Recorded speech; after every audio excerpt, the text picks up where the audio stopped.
தைப்பொங்கல் வைக்க மிக சிறந்த நேரம் எது, எந்தெந்த நேரத்தில் தைப்பொங்கல் வச்சா என்னென்ன பலன் அப்படின்றதான் நம்ம இந்த வீடியோவில் பார்க்க போகிறோம். மிக முக்கியமான பதிவு, மிஸ் பண்ணாமல் பாருங்கள்.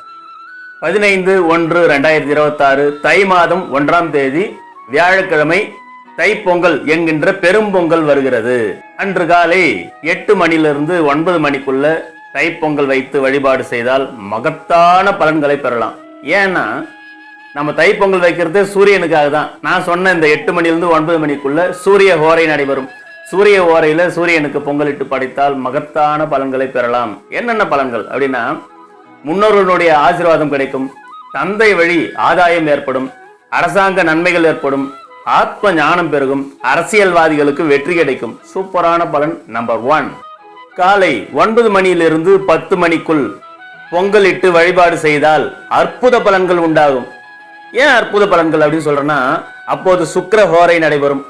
சுக்கிர ஹோரையில தை பொங்கலிட்டு வழிபாடு செய்தால் சுகபோக வாழ்வு கிடைக்கும், கணவன் மனைவி ஒற்றுமை பெருகும், நினைச்சதெல்லாம் நடக்கும்.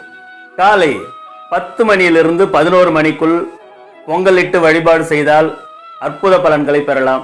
ஏன்னா அப்ப புதன் ஹோரை நடைபெறும். புதன் ஹோரையில பொங்கலிட்டு வழிபாடு செய்தால் பிள்ளைகள் கல்வியில் சிறந்து விளங்குவார்கள். வியாபாரிகளுக்கும் பிசினஸ் பண்ணக்கூடியவர்களுக்கும் வியாபார விருத்தி ஏற்படும், பிசினஸ் அடுத்த லெவலுக்கு நல்லா போகும். காலி நிலங்கள் வாங்கக்கூடிய யோகங்களை கொடுக்கும். தாய் மாமன் வழியில நன்மைகள் நடைபெறும்.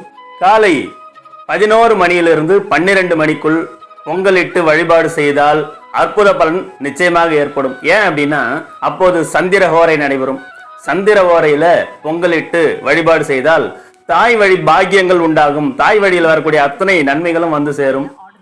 பால் பாக்கியம் உண்டாகும், மன தெளிவு உண்டாகும், அமைதியான வாழ்க்கை கிடைக்கும், நன்மை ஏற்படும். இந்த தைப்பொங்கல் நாளில் இருந்து உங்கள் வாழ்வில் சகல வளமும் நலமும் பெற என்னுடைய சார்பாக உங்களுக்கு பொங்கல் வாழ்த்துக்களை தெரிவித்துக் கொள்கிறேன். பொங்கல் பொங்குவது போல உங்கள் அனைவருடைய இல்லங்களிலும் உங்களுடைய உள்ளங்களிலும் முகத்திலும் மகிழ்ச்சி பொங்கட்டும் என்று வாழ்த்துகிறேன்.